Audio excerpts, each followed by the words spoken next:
Hello प्यारे दोस्तों। आज हम जुनून मोहब्बत एक रोमांटिक प्रेम कहानी का 14वां भाग लेकर आ गए हैं। तो चलिए आज की कहानी को शुरू करते हैं। शॉपिंग मॉल की उस चकाचौंध भरी दोपहर और ट्रॉल नज़दीकियों के बाद जब ब्लैक फरारी कार वापस ओबरॉय मैंसन की पोर्च में आकर रुकी तो पूरे माहौल में एक बेहद खुशनुमा सुकून फैला हुआ था। समीर और सुरक्षा गार्ड्स कार की डिक्की में चमचमाते हुए शॉपिंग बैग, साड़ियाँ और अंजलि के कपड़ों के डिब्बे उठाकर ऊपर पेंट हाउस की तरफ ले जा रहे थे। विक्रांत ने अपनी हुडी की कैप को पीछे हटाया और बहुत ही प्यार से रावी की तरफ देखा। रावी के चेहरे पर ट्रायल रूम की उन बातों का जो एक अनजाना सा संकोच था, वह आज सुबह की इस खिली हुई धूप में और भी ज़्यादा साफ और हसीन दिखाई दे रहा था। जीजू चलिए चलिए, अब आपको वो मॉल वाला आखिरी वादा पूरे करने का समय आ चुका है। समीर भैया ज़रा मेरा फ़ोन टेबल पर सेट कीजिए। आज तो मैं जीजू के साथ उनके उस रॉकस्टार बीट्स वाले गाने पर पूरे मुंबई की सबसे बेस्ट फ़नी रील बनाकर ही दम लूँगी। अंजलि ने पेंट हाउस के मुख्य लिविंग रूम के आलीशान मखमली कालीन पर पहुंचते ही कूदते हुए चिल्लाकर कहा, अंजलि, तुम्हारे जीजा जी की पीठ की चोट अभी पूरी तरह ठीक नहीं हुई है।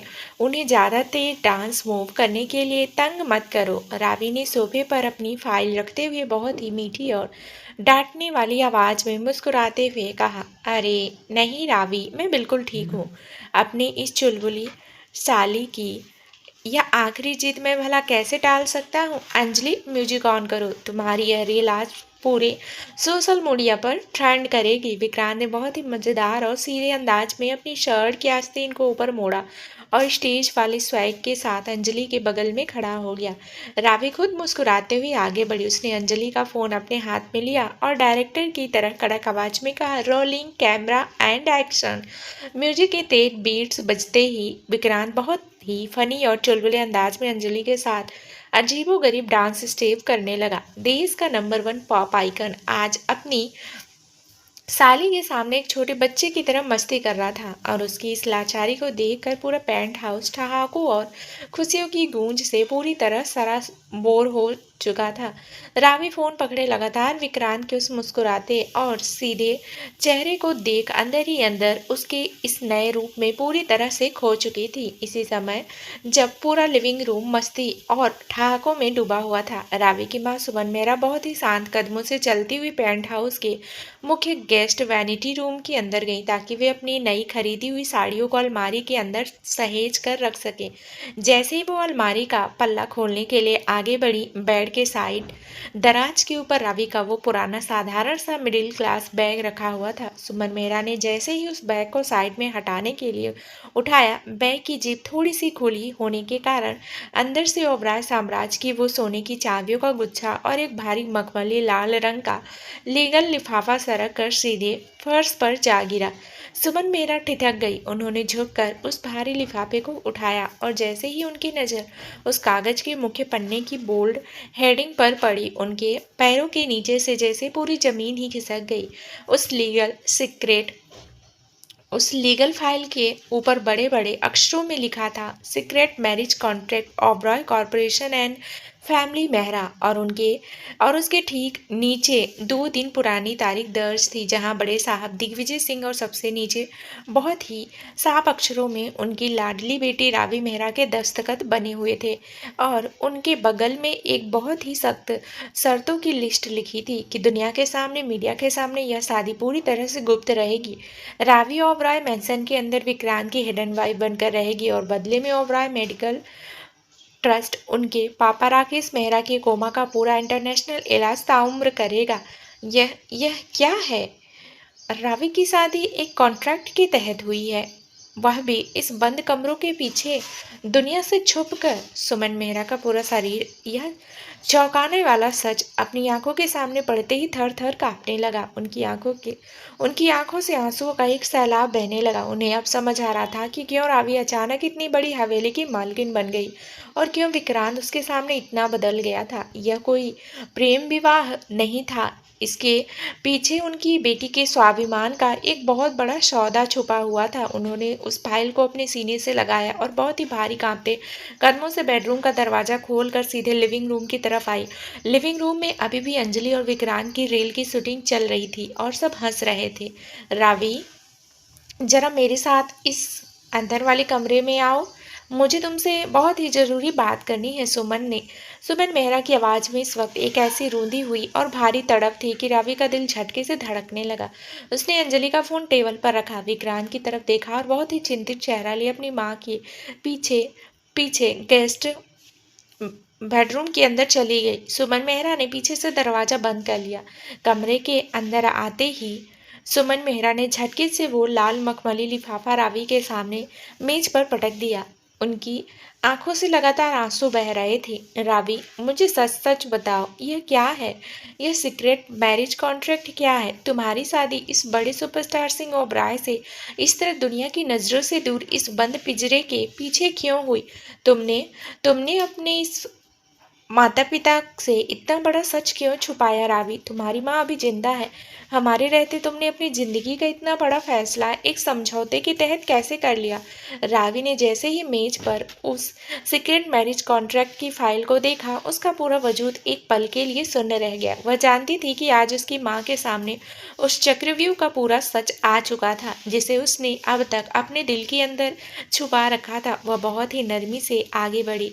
उसने अपनी माँ के उन कांपते हुए दोनों हाथों को अपनी हथेलियों के बीच लिया और बहुत ही शांत, गंभीर लेकिन बेहद भावुक आवाज में उन्हें पूरी सच्चाई समझाना शुरू किया। माँ, प्लीज रोना बंद कीजिए और मेरी बात बहुत ध्यान से सुनिए। रावी की आंखों से भी आंसू की कुछ बूंदें छलक आई, लेकिन उसकी आंखों में वही पुरानी खुददारी और गरिमा साफ बनी हुई थी। सुनिए माँ, जब पापा कोमा में सिटी हॉस्पिटल के इमरजेंसी वार्ड में एडमिट थे और डॉक्टरों ने कहा था कि उनकी वेंटिलेटर का और अमेरिका के डॉक्टरों की टीम का खर्च करोड़ों का है, तब हमारे उस परिवार के पास उस मिडिल क्लास परिवार के पास एक रुपया भी नहीं बचा था। हमारा घर सील होने की कगार पर था और मैं अपने पापा को अपनी आंखों के सामने दम तोड़ते हुए नहीं देख सकती थी। ठीक उसी रात अस्पताल के उस सफ़ेद गलियारे में बड़े साहब दिग्विजय सिंह ने खुद एक बेबस दादा बनकर मेरे सामने अपने दोनों बूढ़े हाथ जोड़ दिए थे। उन्होंने मुझसे भीख मांगी थी कि कामनी और शौर्य के गुर्गे बाहर विक्रांत की जान के पीछे पड़े हैं और विक्रांत अपनी जिद में किसी सुरक्षा के पास नहीं आने देता। वह सिर्फ मेरी बात सुनता है और मैं 2 बार उसकी जान बचा चुकी थी। बड़े साहब ने कहा कि रावी, तुम कानूनी तौर पर विक्रांत की हेडेड वाइफ बनकर, उसकी पर्सनल ढाल बनकर इस मेंशन में आ जाओ और बदले में ओबराय ट्रस्ट तुम्हारे पापा के इलाज का करोड़ों का खर्च ताउम्र मुफ्त उठाएगा। माँ, मैंने यह शादी किसी दौलत के लालच में या इस महल की रानी बनने के लिए नहीं की थी। मैंने यह शादी सिर्फ और सिर्फ अपने पापा की आखिरी सांसों को बचाने के लिए, अपने इस परिवार की सुरक्षा के लिए एक समझौते के तहत की थी। यही इस सीक्रेट मैरिज का पूरा और असली सच है। रावी के मुंह से यह बेइंतहा त्याग, अपने पिता के लिए अपनी पूरी आज़ादी और अपने स्वाभिमान के बलि देने की यह दास्तान सुनकर सुमन मेहरा का कलेजा मुंह को आ गया। उन्हें अपनी इस बेटी पर, उसके इस पवित्र जमीर पर इतना ज़्यादा नाजुक और भारी गर्व महसूस हुआ कि वो पागलों की तरह रावी को अपने गले से लगाकर फूट फूट कर रोने लगी। मेरी बच्ची, तुमने हमारे लिए अपने पूरे जीवन का सौदा कर लिया और हमें कानो कान खबर तक नहीं होने दी। हम कितने बदनसीब माता पिता हैं कि तुम्हारी इस लाचारी को देख ही नहीं पाए। तभी क्लिक कड़क अचानक बेडरूम का भारी दरवाजा बहुत ही आहिस्ते से अंदर की तरफ खुला। विक्रांत सिंह ओबराय बहुत ही शांत, गंभीर और झुके हुए सिर के साथ कमरे के अंदर दाखिल हुआ। वह बाहर गलियारे में खड़ा रावी और उसकी माँ के बीच होने वाले इस पूरे जज्बाती संवाद को, एक एक शब्द को बहुत गहराई से सुन चुका था। उसकी आंखों में इस वक्त रावी के इस बड़े त्याग को लेकर, उसके इस साफ सुथरे चरित्र को लेकर एक ऐसा भयंकर और सच्चा सम्मान साफ तैर रहा था जिसने उसके पुराने सारे संकोच को हमेशा के लिए मिटा दिया था। वह बहुत ही धीमे कदमों से चलता हुआ सुमन मेहरा के बिल्कुल सामने आया और एक बहुत ही सीधे और आज्ञाकारी दामाद की तरफ फर्श पर घुटनों के बल बैठकर उसने उनके सामने अपने दोनों हाथ जोड़ दिए। माँ जी, रावी ने आपसे जो कुछ भी कहा वह बिल्कुल 100% सच है। विक्रांत की आवाज़ आंसुओं के मारी पूरी तरह से रोंद चुकी थी और उसकी आंखों से सीधे दिल के जज्बात बह रहे थे। शुरुआत भले ही एक मजबूरी और एक ज़बरदस्ती के लीगल कॉन्ट्रैक्ट से हुई थी और मैंने अतीत में रावी को बहुत सी तकलीफ़ें दी थी जो बिल्कुल गलत थी। मैं इस पूरे मेहरा परिवार का सबसे बड़ा गुनहगार हूँ, लेकिन मैं आज इस बंद कमरे के अंदर भगवान को साक्षी मानकर आपसे वादा करता हूँ कि रावी के इस अटूट स्वाभिमान और इसकी सच्चाई ने मुझे पूरी तरह बदल दिया है। मैं रावी से अपनी जान से भी ज़्यादा बेइंतहा मोहब्बत करने लगा हूँ और मैं इस कागज़ के टुकड़े को नहीं बल्कि रावी को अपनी पूरी रूह से अपनी असली कानूनी पत्नी मान चुका हूँ। प्लीज़ मुझे माफ़ कर दीजिए माँ जी, और अपनी इस बेटी का हाथ हमेशा के लिए मेरे हाथों में सौंप दीजिए। मैं इसे पूरी जिंदगी पलकों पर बिठा कर रखूंगा। विक्रांत के मुंह से अपने लिए इतने सच्चे, गहरे और पावन जज्बातों को सुनकर सुमन मेहरा का पूरा दिल अंदर से पूरी तरह पिघल गया। वे समझ गई कि भले ही इस रिश्ते की बुनियाद एक सीक्रेट कॉन्ट्रैक्ट के तहत हुई थी, लेकिन आज इन दोनों के दिलों के बीच का जो प्यार और आदर था वह दुनिया के किसी भी पवित्र बंधन से 1000 गुना ज़्यादा मजबूत हो चुका था। उन्होंने रोते हुए आगे बढ़कर विक्रांत के दोनों हाथों को पकड़ा और उसे फर्श से ऊपर उठाया। उन्होंने रावी का वो सुंदर नाजुक हाथ उठाया और बहुत ही प्यार से विक्रांत के उस मजबूत हाथ के ऊपर रख दिया। उन्होंने दोनों के जुड़े हुए हाथों पर अपना आशीर्वाद का हाथ रखा और उनकी आंखों से खुशियों के आंसू झलक आए। बेटा विक्रांत, उठो। आज से मेरी रावी सिर्फ तुम्हारी ढाल नहीं है, वह तुम्हारी जिंदगी की असली रोशनी है। तुम दोनों हमेशा इसी तरह एक दूसरे का सम्मान करते हुए खुश रहो। ओबराय मैंसन की यह हिडन वाइफ आज से इस घर की असली रानी है। मेरा पूरा आशीर्वाद तुम दोनों के साथ है। ओबराय मैंसन की उस आलीशान और भव्य पेंट हाउस का कोना कोना आज शाम एक बिल्कुल अलग ही नूर से चमक रहा था। माँ सुमन मेहरा के कमरे के भीतर मिले उस पावन आशीर्वाद ने घर की फिजा को पूरी तरह से बदल दिया था। अब कमरों के भीतर कोई छुपा हुआ राज नहीं था, क्योंकि सुमन मेहरा को यही लगता था कि रावी और विक्रांत की लव मैरिज यानी प्रेम विवाह हुआ है। कोई दबा हुआ दर्द नहीं था और ना ही किसी समझौते का बोझ था, क्योंकि आज सब कुछ सामने आ गया था। मेहरा परिवार और ओबराय खानदान के बीच का रिश्ता अब कानूनी कागजात से ऊपर उठकर आत्मा के सच्चे और गहरे विश्वास में तब्दील हो चुका था। शाम के ठीक 8 बज रहे थे और पूरा मैंसन मध्यम रोशनी के झूमरों और चमेली के फूलों की भीनी भीनी खुशबू से सारा बोर था। लिविंग रूम के डाइनिंग एरिया में रखी विशाल नक्काशीदार टेबल आज पूरी तरह से सजी हुई थी। चांदी के बर्तनों में तरह तरह के भारतीय पकवान और ओबराय पैलेस के शाही डिजर्ट एक साथ परोसे गए थे। दादा जी दिग्विजय सिंह ओबरॉय अपनी मुख्य कुर्सी पर बैठे बहुत ही सुकून और गर्व से रावी के पापा राकेश मेहरा से बातें कर रहे थे। राकेश जी, आज मेरी आंखों के सामने मेरे इस पूरे जीवन की सबसे बड़ी पूंजी लौट आई है। आपके इस कोमा से बाहर आने और सुमन जी के आशीर्वाद ने मेरे इस वीरान घर को सचमुच एक हंसता खेलता मंदिर बना दिया है।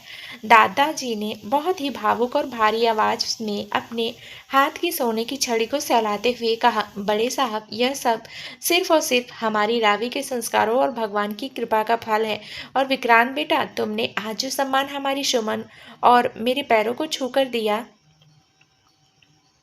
उसके बाद मेरे पास तुम्हें देने के लिए सिर्फ और सिर्फ दिल से दुआएं हैं। राकेश मेहरा ने बहुत ही कमजोरी के साथ अपनी आवाज में एक पिता का असीम गर्व और मिठास घोलते हुए कहा। विक्रांत ने आज हल्के ग्रे रंग का एक बेहद सादा और रॉयल लिनन कुर्ता पजामा पहन रखा था। वह बहुत ही शालीनता और अदब के साथ राकेश जी के बिल्कुल पास बैठा था। उसके चेहरे पर अब वो सुपरस्टार वाला कोई पुराना संकोच या बनावटी मुखौटा नहीं था।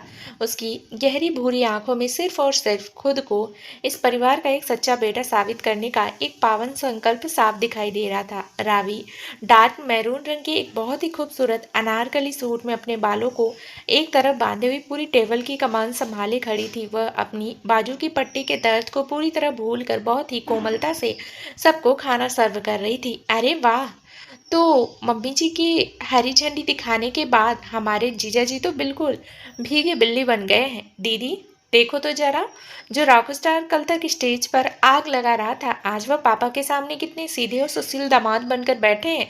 तभी अंजलि अपनी प्लेट में रसगुल्ला उठाते हुए बहुत ही शरारती और चुलबुले अंदाज में अपनी आंखें नचाकर विक्रांत को चिढ़ाने लगी। अंजलि, चुपचाप अपना खाना खत्म करो, बड़ों के बीच में इस तरह मजाक नहीं करते। रावी ने उसे हल्के से डांटने की कोशिश की, लेकिन उसके खुद के होठों पर एक बहुत ही प्यारी और सच्ची मुस्कान तैर गई। अरे नहीं रावी, अंजलि बिल्कुल सही कह रही है। आज से मैं इस घर का सुपरस्टार नहीं, बल्कि इस मेरा परिवार का सबसे छोटा और आज्ञाकारी सदस्य हूँ। अंजलि, तुम्हारी जो भी नई डिमांड हो, आज बेझिझक कहो। तुम्हारे जीजा जी तुम्हारी हर एक चीज पूरी करने के लिए बिल्कुल तैयार बैठे हैं। विक्रांत ने बहुत ही भोलेपन और खुले दिल से हंसते हुए कहा। देश के नंबर 1 पॉप आइकन को अपनी साली के सामने इस कदर हार मानते देख पूरी टेबल पर ठहाकों और खुशियों का एक ऐसा बवंडर उठा जिसने ओबराय मैंसन की दीवारों को हमेशा के लिए जीवंत कर दिया। रात के ठीक 10 बज रहे थे। ग्रैंड सेलिब्रेशन डिनर खत्म होने के बाद दादाजी और राकेश जी नीचे बगीचे की ठंडी हवा में टहलने जा चुके थे और सुमन मेहरा अंजलि के साथ अपने गेस्ट रूम में आराम कर रही थी। पेंट हाउस का मुख्य लिविंग एरिया इस वक्त मध्यम पीली लाइट्स की रोशनी में बेहद शांत और जादुई लग रहा था। तभी अंजलि अचानक अपने हाथ में विक्रांत का वो पुराना कीमती गिटार लिए जो पेंट हाउस के कोने में सजा रहा था। बहुत ही चुलबुले कदमों से चलते हुए लिविंग रूम के सेंटर में आ खड़ी हुई उसने गिटार को सीधे विक्रांत की तरफ बढ़ा दिया। जीजू, जैसा कि मम्मी ने आज आप दोनों के इस पवित्र रिश्तों को अपना पूरा ऑफिशियल आशीर्वाद दे दिया है, तो आज रात इस साली की तरफ से एक बहुत ही खूबसूरत और आखिरी डिमांड है। मैंने सुना है कि जब आप गिटार की तारों को छूते हैं तो लाखों लड़कियां रो पड़ती हैं। आज आपको हमारी इस दीदी के लिए खुद इस गिटार को बजाकर एक बहुत ही प्यारा और अनप्लग्ड रोमांटिक गाना सुनाना होगा। दीदी, तुम यही सोफे पर बैठो और जीजू की परफॉर्मेंस को जज करो। अंजलि ने बहुत ही मजेदार अंदाज में जिद करते हुए रावी को सोफे पर बिठा दिया। विक्रांत ने गिटार को अपने हाथ में लिया। उसने एक बार रावी की तरफ देखा। रावी सोफे पर बैठी बहुत ही कोमल, बिना किसी पुरानी नफरत के और असीम आदर से भरी नजरों से विक्रांत के इस सीधे रूप को निहार रही थी। विक्रांत ने गिटार की बेल्ट को अपने कंधे पर सेट किया, अपनी उंगलियों को उन स्टील की बारीक तारों के ऊपर टिकाया और बहुत ही आहिस्ते से एक बेहद खूबसूरत मध्यम और रूहानी ट्यून बजाना शुरू किया। गिटार से निकली वो मखमली और मीठी धुन रात के इस घने सन्नाटे को चीरती हुई पूरे पेंट हाउस की हवा में एक जादुई नशा घोलने लगी। विक्रांत ने अपनी गहरी भूरी आंखें बंद की और अपनी उस भारी सुरीली और रूहानी आवाज में सीधे रावी की आंखों में आंखें डालकर गाना शुरू किया। तेरे साए में जीना है, तेरी बाहों में मरना है, अब इस दिल की धड़कन को सिर्फ तेरे नाम करना है। विक्रांत की आवाज में इस वक्त कोई सुपरस्टार की चकाचौंध या स्टेज का घमंड नहीं था। वहां सिर्फ और सिर्फ रावी के लिए एक सच्चा समर्पण, उसकी आंखों के आंसुओं का पछतावा और बेइंतहा मोहब्बत का वो पावन इजहार साफ महसूस हो रहा था। रावी सोफे पर बैठे बिल्कुल सुन्न मंत्र मुग्ध होकर विक्रांत के उस गाते हुए मासूम चेहरे को देख रही थी। उसे लग रहा था कि विक्रांत की आवाज सीधे उसकी रूह को छू रही थी। अंजलि कोने में खड़ी अपने फोन से इस बेहद खूबसूरत और अनमोल पल का वीडियो शूट कर रही थी। जैसे ही गाना खत्म हुआ, पूरा कमरा एक बार फिर खुशी और जज्बातों की एक नई गहराई में डूब गया। अंजलि ने ताली बजाई। जीजू, you are absolutely the best. दीदी, तुम बहुत खुश नसीब हो। वह मुस्कुराती हुई अपने कमरे की तरफ भाग गई। रात के ठीक 11 बज चुके थे। पूरे मैंसन के अंदर अब घोर सन्नाटा छा चुका था और सब अपने अपने कमरों में सो चुके थे। पेंट हाउस की मुख्य विशाल बालकनी का नजारा इस वक्त किसी जन्नत जैसा सुंदर लग रहा था। आसमान पर लाखों टिमटिमाते तारे चमक रहे थे और ठंडी हवा के झोंके बालकनी में सजे सफेद गुलाबों की खुशबुओं को चारों तरफ बिखेर रहे थे। रावे मेहरा बालकनी की रेलिंग के पास खड़ी अपनी दोनों बाहें अपने सीने पर बांधे शांत आसमान की तरफ देख रही थी। सुबह माँ के सामने जो सच खुला था और विक्रांत ने जिस तरह खुद को उनके पैरों में झुका दिया था, उसने रावी के दिल के अंदर की नफरत को हमेशा के लिए मिटा दिया था। तभी विक्रांत बहुत ही दबे पांव बिना कोई आवाज के उसके बिल्कुल बगल में आकर खड़ा हो गया। दोनों के बीच अब महज कुछ इंच की दूरी थी और दोनों की नजरें तारों से भरे आसमान की तरफ टिकी हुई थी। रावी, आज माँ जी के सामने जब हमारे सीक्रेट मैरिज कॉन्ट्रैक्ट का सच खुला तो मुझे लगा था कि शायद तुम्हारा यह परिवार मुझसे हमेशा के लिए नफरत करने लगेगा, लेकिन माँ जी के आशीर्वाद ने आज मुझे एक बहुत बड़ा जीवन दान दिया है। विक्रांत ने अपनी आवाज को बेहद धीमी, गंभीर और मधुर रखते हुए कहा। रावी ने धीरे से अपना सिर घुमाया और विक्रांत की उन साथ बदली हुई भूरी आंखों में सीधे देखा। विक्रांत, मेरा परिवार बहुत ही सीधा और साधारण है। वे सिर्फ मेरी खुशियां और मेरी इज्जत देखना चाहते हैं। आज आपने उनके सामने अपना जो सुपरस्टार का मुखौटा उतारकर एक सच्चे बेटे का फर्ज निभाया है। उनके बाद मेरे दिल के अंदर आपके लिए जो सम्मान है वह अब हमेशा के लिए अटूट हो चुका है। मैं अब इस रिश्ते को, आपकी सच्ची केयर को अपनी इस पूरी रूह से स्वीकार करती हूँ। विक्रांत, रावी के मुंह से अपने लिए पहली बार विक्रांत नाम और इस रिश्ते की स्वीकृति सुनकर अंदर से पूरी तरह भावुक हो उठा। उसने बहुत ही आहिस्ता से अपना मजबूत हाथ आगे बढ़ाया और रावी के उस नाजुक सुंदर हाथ को अपने हथेलियों के बीच बहुत ही नरमी और पवित्रता के साथ थाम लिया। रावी, मैं तुमसे वादा करता हूँ कि आज से हमारी यह शादीशुदा जिंदगी किसी कॉन्ट्रैक्ट या किसी बंद कमरे की कैद नहीं है। यह हमारे इस नए सफर का वो खूबसूरत आशियाना है जहाँ हर एक सुबह सिर्फ खुशियाँ लेकर आएगी। मैं पूरी जिंदगी तुम्हारी परछाई बनकर तुम्हारी रक्षा करूंगा। विक्रांत ने रावी के हाथ को अपने होठों से छुआ।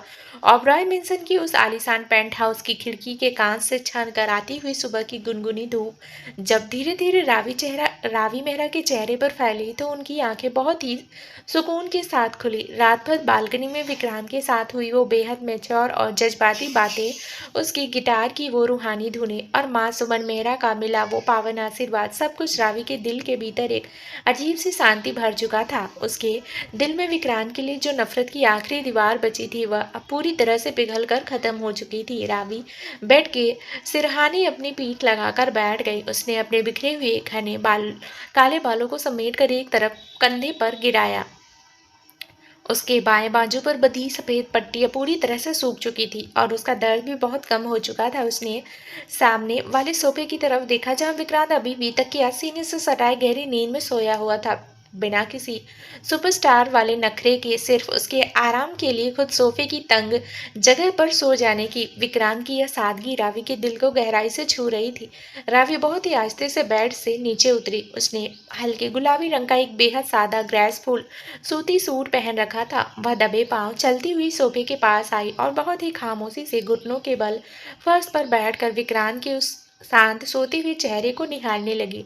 सोते वक्त विक्रांत का चेहरा किसी छोटे बच्चे की तरह बेहद मासूम लग रहा था। रावी के होठों पर उसे देखते ही एक बहुत ही प्यारी और सच्ची मुस्कान उभर आई। उसने बहुत ही आस्ते से अपना हाथ आगे बढ़ाया और अपनी उंगलियों के मखमली एहसास के साथ विक्रांत के माथे पर आए एक बिखरे हुए बाल को बहुत ही नरमी से पीछे की तरफ खिसका दिया। जैसे ही उसकी उंगलियां विक्रांत की त्वचा से छुई, विक्रांत के पूरे शरीर में एक अजीब सी सिरहन हुई और उसकी गहरी भूरी आंखें धीरे धीरे खुल गई। होश में आते ही विक्रांत की नजर सीधे अपने सामने इतनी करीब बैठी रावी के उस सुंदर और मुस्कुराते हुए चेहरे पर आकर टिक गई। दोनों की सांसें इस वक्त सुबह की ठंडी हवा के बीच एक दूसरे से सीधे टकरा रही थी और उनके बीच महज कुछ इंच का भी फासला नहीं था। गुड मॉर्निंग मिस्टर ओबराय, या मुझे आपको इस घर के सबसे सुशील और सीधे दामाद जी कहना चाहिए। रावी ने अपनी आवाज को बेहद धीमा, मीठा और चुलबुला रखते हुए बहुत ही मजेदार अंदाज में तंज कसा।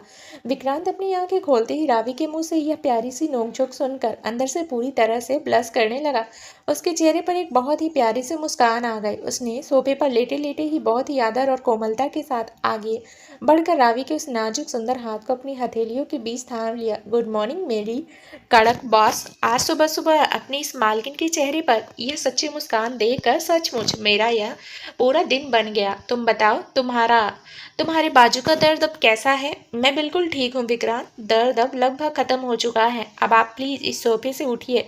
सुबह के 9 बज चुके हैं और नीचे दादाजी और पापा नाश्ते की टेबल पर हमारा ही इंतजार कर रहे होंगे। रावी ने थोड़ा सा शर्माते हुए बहुत ही नरमी से अपनी कलाई को विक्रांत की पकड़ से छुड़ाया और खड़ी हो गई। विक्रांत भी बहुत ही खुशहाल और फ्रेश मूड के साथ सोफे से उठा और दोनों अपनी शादीशुदा जिंदगी की इस नई और हंसती खेलती सुबह का स्वागत करने के लिए तैयार हो गए। दोपहर के ठीक 2 बज रहे थे। पूरा ओबराय मैंसन इस वक्त एक बहुत ही बड़े और इंटरनेशनल प्रोजेक्ट की हलचल से गूंज रहा था।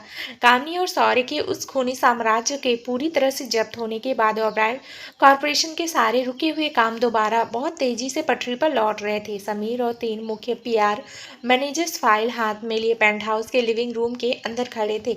रावी मेहरा अपनी मुख्य कुर्सी पर बैठी बहुत ही प्रोफेशनल अंदाज में विक्रांत के आने वाले ग्लोबल म्यूजिक टूर के नए शेड्यूल और बजट्स की फाइल को बहुत ही बारीक नजरों से देख रही थी, क्योंकि वह इस घर की असली लीगल बॉस होने के साथ साथ विक्रांत के सारे प्रोजेक्ट्स की मुख्य ग्राउंड हेड भी थी।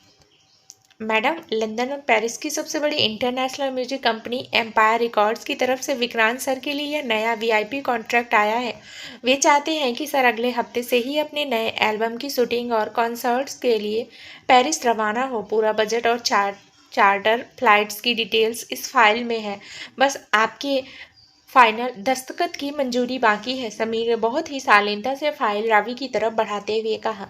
रावी ने फाइल के पन्नों को पलटा और बहुत ही कड़क शांत आवाज में कहा, समीर सर, पेरिस का यह प्रोजेक्ट विक्रांत के करियर के लिए बहुत बड़ा है, लेकिन हमारी सुरक्षा गाइडलाइंस के मुताबिक इस इंटरनेशनल क्रू के जितने भी लोकल वेंडर्स हैं उनका पूरा बैकग्राउंड चेक आज शाम होने से पहले मेरे टेबल पर होना चाहिए। और हाँ, विक्रांत की मेडिकल रिकवरी अभी पूरी तरह नहीं हुई है, इसलिए उनके कॉन्सर्ट्स के बीच में कम से कम 2 दिनों का रेस्ट शेड्यूल होना बहुत ज़रूरी है। इस चेंज के साथ मैं बजट को मंजूरी देती हूँ। रावी ने बहुत ही सलीके से अपना फ़ोन उठाया और उस फाइल के आखिरी पन्ने पर अपने ऑफिशियल दस्तखत कर दिए। रावी मेहरा ओबरॉय। विक्रांत, जो सोफे पर बैठा बहुत ही आदर और गर्व के साथ रावी के इस कड़े जज्बात और पूरी तरह से फोक्स्ड बॉस वाले रूप को देख रहा था, वह रावी के इस फैसले से अंदर ही अंदर बेहद खुश हुआ। वह देख रहा था कि रावी भले ही अब उसकी ऑफिशियल पत्नी बन चुकी थी, लेकिन वह उसके कैरियर को और उसके साम्राज्य को पूरी ईमानदारी और वफादारी के साथ दिन रात एक करके आगे बढ़ा रही थी। विक्रांत के दिल में रावी के लिए जो छुपा हुआ प्यार था, वह अब एक बहुत ही सकारात्मक और मैच्योर आदर में बदल चुका था। रात शाम के ठीक 7 बज चुके थे। अंजलि और माँ सुमन मेहरा नीचे मुख्य हवेली के बगीचे में दादाजी और राकेश जी के साथ कुछ पारिवारिक गपशप कर रहे थे, और पूरा पेंट हाउस इस वक्त बहुत ही शांत, एकांत और खुशनुमा माहौल में डूबा हुआ था। कमरे की मध्यम सुनहरी लाइट्स पूरे लिविंग रूम में एक बहुत ही खूबसूरत और जादुई शाम का रंग बिखेर रही थी। रावी केविन का पूरा काम करके जैसे ही अपने बेडरूम के अंदर दाखिल हुई तो कमरे का नजारा देखकर वह एक पल के लिए पूरी तरह से चकित रह गई। कमरे के बीचों बीच लगे बड़े से कांच के ड्रेसिंग टेबल के पास विक्रांत सिंह ओबरॉय खड़ा था। उसने ब्लैक सिल्क का एक बहुत ही कीमती नाइट सूट पहन रखा था और उसकी आंखों में इस वक्त कोई सुपरस्टार की चकाचौंध नहीं थी। वहां सिर्फ और सिर्फ अपनी इस पत्नी के लिए सुलगते हुए जज्बात और करीब आधी दूरियों का एक बहुत ही गहरा खामोश खिंचाव साफ चमक रहा था। रावी बहुत ही शांत और धीमे कदमों से चलती हुई कमरे के अंदर आई। विक्रांत, आप यहाँ क्या कर रहे हैं और कमरे की लाइट्स इतनी डिम क्यों है? विक्रांत ने कोई जवाब नहीं दिया। वह बहुत ही रोवेली, ग्रेसफुल और भारी चाल से चलता हुआ सीधे रावी के बिल्कुल करीब आकर खड़ा हो गया। दोनों के बीच अब 1 इंच का भी फासला नहीं था। विक्रांत का चौड़ा सीना सीधे रावी के नाजुक कंधों को छू रहा था और उसकी भारी सांसें रावी के गालों से टकरा रही थी। रावी का दिल इस अचानक बढ़ती हुई नज़दीकी को देखकर बहुत तेजी से धड़कने लगा और उसने थोड़ा सा पीछे हटने की कोशिश की, लेकिन विक्रांत ने बहुत ही फुर्ती और कोमलता के साथ आगे बढ़कर रावी की उस नाजुक कमर पर अपना मजबूत हाथ रख दिया और उसे बहुत ही प्यार से अपनी तरफ खींच लिया। रावी का पूरा नाजुक बदन सीधे विक्रांत की चौड़ी छाती से जाकर कस कर सट गया। रावी के मुंह से एक बारीक सी सांस निकली और उसकी दोनों हथेलियां जबरदस्ती विक्रांत के कंधों पर टिक गई। विक्रांत, छोड़िए मुझे, कोई अंदर आ जाएगा। रावी ने अपनी आंखें नीचे झुकाकर बहुत ही हिचकिचाते हुए अपनी मधुर आवाज में कहा। उसके गालों पर इस वक्त संकोच की जो गहरी लाली थी, वह इस मध्यम रोशनी में और भी ज्यादा हसीन लग रही थी। रावी, इस पेंट हाउस के अंदर आज रात हमारी मर्जी के बिना कोई परिंदा भी पर नहीं मार सकता। विक्रांत ने अपनी आवाज को बेहद धीमा, रूंधा और बेइंतहा मोहब्बत से भीगा हुआ रखते हुए सीधे रावी की आंखों में आंखें डालकर फुसफुसाया। उसने बहुत ही आहिस्ते से अपना दूसरा हाथ उठाया और अपनी उंगलियों के मखमली एहसास के साथ रावी के खुले हुए घने काले बालों को बहुत ही नरमी से सहलाते हुए उसकी गर्दन के पीछे ले गया। मैं पिछले कई हफ्तों से तुम्हारे इस पवित्र स्वाभिमान के सामने खुद को रोक कर खड़ा था। तुमने मेरे लिए गोलियां खाई, तुमने मेरा खून देकर मेरी जान बचाई, लेकिन आज रात मैं इस ओबराय साम्राज्य का सुपरस्टार बनकर नहीं, बल्कि सिर्फ और सिर्फ तुम्हारा वो सच्चा आशिक बनकर तुम्हारे सामने खड़ा हूँ, जो अपनी हर एक धड़कन तुम्हारे नाम कर चुका है। मुझे खुद से दूर मत करो रावी। विक्रांत के मुंह से अपने लिए इतने पावन, रूहानी और गहरे जज्बातों को सुनकर रावी का पूरा स्वाभिमान और उसका पूरा वजूद भीतर तक पूरी तरह से पिघल गया। उसे एहसास हो चुका था कि विक्रांत का यह प्यार, उसका यह समर्पण बिल्कुल सच्चा और मुकम्मल था। उसने अपनी आंखें बंद कर ली और बहुत ही कोमलता के साथ विक्रांत के चौड़े कंधों पर अपनी पकड़ को और ज्यादा मजबूत कर लिया, मानो वह खुद भी इस दूरी को हमेशा के लिए मिटा देना चाहती हो। विक्रांत ने बहुत ही आहिस्ते से अपने चेहरे को नीचे झुकाया। दोनों के होंठ अब महज कुछ माइक्रो सेकेंड की दूरी पर थे। विक्रांत ने बहुत ही नरमी, पवित्रता और एक मखमली एहसास के साथ अपने होठों को सीधे रावी के उन सूखे और गुलाबी होठों से छुआ दिया। यह उनकी जिंदगी का सबसे पहला बेहद फ्रेश, गहरा और रूहानी पहला किस था। इस चूमने के एहसास में कोई पुराना घमंड या अधिकार की जंग नहीं थी। यहाँ सिर्फ और सिर्फ दो रूहों का एक दूसरे में पूरी तरह से समा जाना साफ गवाह दे रहा था। रावी के पूरे बदन में एक बहुत ही तेज सुलगती हुई करंट की लहर दौड़ गई और उसकी उंगलियों ने विक्रांत की सिल्क की गाउन को कसकर भींच लिया। विक्रांत ने बहुत ही नरमी से रावी को अपनी बाहों के घेरे में पूरी तरह से समेट लिया और दोनों इस मध्यम रोशनी के बीच हमेशा हमेशा के लिए एक दूसरे के वजूद का हिस्सा बन चुके थे।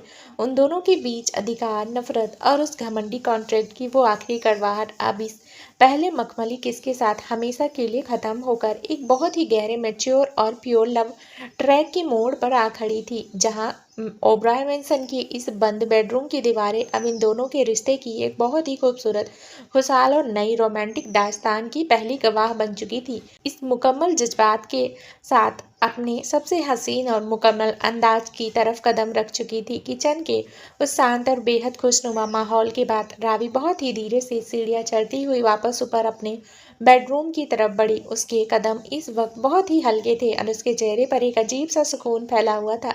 जैसे ही उसने कमरे का भारी दरवाजा अंदर की तरफ धकेला, अंदर का नजारा देखकर उसके कदम वहीं ठहर गए। कमरे के बीच दो बहुत ही बड़े चमचमाते हुए ब्लैक लेदर के वीआईपी सूटकेस खुले पड़े थे। विक्रांत सिंह ओबराय इस वक्त फर्श पर घुटनों के बल बैठा बहुत ही उलझन भले अंदाज में अपने डिजाइनर कोट्स और सिल्की शर्ट्स को पैक करने की नाकाम कोशिश कर रहा था। उसके बाल इस वक्त थोड़े से बिखरे हुए थे और वह एक एक करके कपड़ों को सूटकेस में ठूस रहा था, जिससे उस कपड़ों पर सिलवटें पड़ रही थी। रावी बहुत ही आहिस्ते से चलती हुई उसके बिल्कुल पास आकर खड़ी हो गई। उसने अपने दोनों बाहें अपने सीने पर बांधी और बहुत ही प्यार से मुस्कुराते हुए विक्रांत की इस लाचारी को देखने लगी। मिस्टर ओबराय, अगर आप इसी तरह इन कीमती सूट्स को इस सूटकेस के अंदर दबाएंगे तो पेरिस पहुंचने से पहले ही इनकी पूरी डिजाइनिंग खराब हो जाएगी। लाइए, यह काम मुझे सौंपिए। रावी ने बहुत ही कोमल और हल्की सी नोक-झोंक वाली अंदाज में मुस्कुराते हुए कहा। बहुत ही नरमी से फर्श पर विक्रांत की बिल्कुल बगल में बैठ गई। विक्रांत ने झेपते हुए बहुत ही कीमती ब्लेजर को नीचे रखा और रावी के उस सुंदर चेहरे को देखते हुए बहुत ही सॉफ्ट अंदाज में कहा, रावी, मुझे अपनी पूरी जिंदगी में कभी खुद से कपड़े पैक करने की आदत नहीं रही है। हमेशा समीर या मेरा पर्सनल स्टाइलिस्ट ही यह सब देखता था, लेकिन इस बार चूंकि तुम मेरे साथ इस इंटरनेशनल टूर पर जा रही हो, तो मैं चाहता था कि मैं खुद अपनी इस बॉस के सामने थोड़ा सा आत्मनिर्भर बनकर दिखाऊं। आत्मनिर्भर बनने की कोशिश बहुत अच्छी थी, लेकिन पैकिंग के मामले में आपका यह हुनर बिल्कुल फेल है। रावी ने हंसते हुए विक्रांत के हाथ से वो शर्ट छीन ली। उसने बहुत ही सलीके और प्रोफेशनल अंदाज में कपड़ों को फोल्ड करना शुरू किया और एक एक करके उन्हें सूटकेस के खानों में बिल्कुल परफेक्टली सेट करने लगी। विक्रांत चुपचाप फर्श पर बैठा बहुत ही दीवाने आसी की तरह रावी की उन उंगलियों की मूवमेंट और उसके चेहरे के बदलते भावों को निहार रहा था। दोनों इस वक्त एक दूसरे के इतने करीब थे कि कमरे की हवा में उनके बीच का यह नया और गहरा जुड़ाव साफ महसूस हो रहा था। किचन और बेडरूम की इस पैकिंग की हलचल के कुछ घंटों बाद जब शाम की मध्यम सुनहरी धूप धीरे धीरे ढलने लगी तो पेंट हाउस के मुख्य दरवाजे पर एक बहुत ही तेज और चुलबुली दस्तक हुई। अंजलि हाथ में एक बहुत ही लंबी सफेद कागज की लिस्ट लिए बहुत ही उत्साह के साथ कमरे के अंदर दाखिल हुई। उसके पीछे सुमन मेरा भी बहुत ही मुस्कुराते हुए चेहरे के साथ चल रही थी। अंजलि ने आते ही सीधे फर्श पर बैठे विक्रांत के सामने वो लिस्ट हवा में लहरा दी। जीजू, ओ मेरे प्यारे रॉकस्टार जीजू, मुझे समीर भैया से अभी अभी खबर मिली है कि आप दीदी को लेकर अगले हफ्ते पूरे 1 महीने के लिए पेरिस जा रहे हैं। तो इस खुशी में आपकी इस इकलौती और सबसे लाडली साली की तरफ से यह रही पेरिस शॉपिंग की स्पेशल वीआईपी लिस्ट। इसमें फ्रांस के सबसे बेस्ट परफ्यूम, ट्रेंच कोट्स और चॉकलेट्स के नाम लिखे हैं। आपको यह सब कुछ मेरे लिए वहां से खरीद कर लाना ही होगा, वरना मैं एयरपोर्ट पर ही धरना देकर बैठ जाऊंगी। अंजलि ने बहुत ही मजेदार और चंचल अंदाज में जिद करते हुए कहा। विक्रांत ने उस लंबी लिस्ट को देखा और बहुत ही खुले दिल से हंसते हुए अंजलि के सिर पर अपना हाथ रख दिया। अंजलि, तुम सिर्फ इस लिस्ट की बात कर रही हो? तुम्हारे जीजू पूरे पेरिस का सबसे बेस्ट स्टोर तुम्हारे नाम बुक करवा देंगे। तुम जो चाहो वहां से मंगा सकती हो। माँ जी, आप बताइए, आपको फ्रांस से क्या चाहिए? मैं वहाँ के सबसे बेस्ट न्यूरो सेंटर से पापा की आगे की चेकअप रिपोर्ट्स के लिए भी बात करके आया हूँ। विक्रांत के यह बेहद सीधा और उनके परिवार को अपनी रूह से अपना मान लेने का रूप देखकर सुमन मेहरा की आंखों में एक बार फिर से खुशियों के आंसू छा गए। उन्होंने आगे बढ़कर विक्रांत के गालों को छुआ। बेटा विक्रांत, तुमने हमें जो इज्जत और जो खुशियां दी है, उसके बाद हमें दुनिया की किसी चीज की कोई जरूरत नहीं है। तुम दोनों बस वहां जाकर अपना ख्याल रखना और हमेशा इसी तरह एक दूसरे का साया बनकर रहना। रावी अपनी माँ और बहन को इस तरह विक्रांत के साथ खुश देखकर अंदर से पूरी तरह से तृप्त महसूस कर रही थी। दिनों का यह खूबसूरत सफर बहुत ही तेजी से गुजरा और देखते ही देखते वह सुबह आ गई जब रावी और विक्रांत अपने इस इंटरनेशनल प्रोजेक्ट के लिए पेरिस रवाना होना था। सुबह के ठीक 6 बज रहे थे। मुंबई के छत्रपति शिवाजी इंटरनेशनल एयरपोर्ट का वीआईपी चार्टर टर्मिनल इस वक्त पूरी तरह से खाली और शांत था। बाहर हल्की सी धुंध छाई हुई थी। ओबराय साम्राज्य की चमचमाती हुई ब्लैक रोल्स रॉयस कार सीधे रनवे के पास बने उस प्राइवेट वीआईपी लाउंज के सामने आकर रुकी। समीर और सुरक्षा गार्ड्स बहुत ही मुस्तैदी के साथ कार से सूटकेस बाहर निकाल रहे थे। कार का दरवाजा खुला और विक्रांत सिंह ओबराय ने ब्लैक कलर की एक बहुत ही कीमती लॉन्ग ओवरकोट और सनग्लासेस पहने बाहर कदम रखा। उसके ठीक बगल में रावी मेरा डार्क ग्रे कलर की एक बेहद प्रोफेशनल फॉर्मल ब्लेजर और ट्राउजर में कार से बाहर आई। उसके बाल पीछे बहुत ही सलीके से बंधे थे और उसके चेहरे पर इस इंटरनेशनल टूर की कमान संभालने का एक बहुत ही कड़क और शांत आत्मविश्वास साफ दिखाई दे रहा था। मैडम, सर, चार्टर फ्लाइट पूरी तरह से रेडी है। कैप्टन ने टेक ऑफ की सारी क्लियरेंस ले ली है। बड़े साहब और आपके पापा अस्पताल के स्वीट में बिल्कुल सुरक्षित है। आप दोनों बिना किसी चिंता के अपना यह सफ़र शुरू कर सकते हैं। समीर ने बहुत ही आदर के साथ बोर्डिंग पासिस रावी के हाथ में सौंपते हुए कहा। Thank you Sameer sir. Mention की और पापा की सुरक्षा का पूरा फीडबैक मुझे रोज मेल पर मिलना चाहिए। रावी ने बहुत ही प्रोफेशनल अंदाज में समीर से हाथ मिलाया और फिर उसने मुड़कर विक्रांत की तरफ देखा। विक्रांत ने मुस्कुराते हुए अपना हाथ आगे बढ़ाया और रावी ने बहुत ही हक के साथ उसके हाथ को अपने हाथ में थाम लिया। दोनों बहुत ही सधे हुए और गरिमापूर्ण कदमों से चलते हुए सीधे उस विशाल प्राइवेट वीआईपी चार्टर एयरक्राफ्ट की सीढ़ियों की तरफ बढ़ने लगे। एयरपोर्ट के उस रनवे की हलचल से दूर जैसे ही उस आलीशान प्राइवेट जेट का भारी दरवाजा बंद हुआ और विमान ने हवा में अपनी पूरी रफ्तार पकड़ ली। रावी और विक्रांत अपनी इस शादीशुदा जिंदगी के सबसे खूबसूरत और एकांत प्यार के गवाह बन चुके थे। जेट के भीतर का माहौल किसी 5 स्टार लग्जरी स्वीट जैसा आलीशान था। चारों तरफ सफेद चमड़े के सोफे लगे थे, मध्यम रोशनी जल रही थी और कांच की बड़ी खिड़कियों के पार सफेद बादलों का एक बहुत बड़ा समंदर तैर रहा था। रावी बहुत ही थक कर एक बड़ी सी रिक्लायर्ड सीट पर बैठ गई। पिछले कुछ दिनों की पैकिंग और पूरे एम्पायर के बजट्स को क्लियर करने की वजह से उसकी आंखों में हल्की सी थकान साफ दिखाई दे रही थी। तभी विक्रांत बहुत ही आहिस्ता से चलता हुआ उसके पास आया। उसके हाथ में कांच के 2 खूबसूरत ग्लासेस थे जिसमें ताज़ा अनार का जूस सजा हुआ था।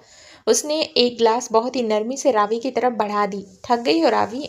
विक्रांत ने बहुत ही साफ्ट और धीमी आवाज में रावी के बिल्कुल पास वाली सीट पर बैठते हुए पूछा। थोड़ी सी थकान है विक्रांत, लेकिन इस वक्त मुझे इस बात की सबसे ज़्यादा खुशी है कि पापा पूरी तरह से खतरे से बाहर हैं और मुस्कुरा रहे हैं। मेरा यह परिवार आज आपकी वजह से ही पूरी तरह सुरक्षित है। रावी ने जूस का गिलास अपने हाथ में लेते हुए बहुत ही गहरी और जज्बाती अंदाज में सीधे विक्रांत की आंखों में देखकर कहा।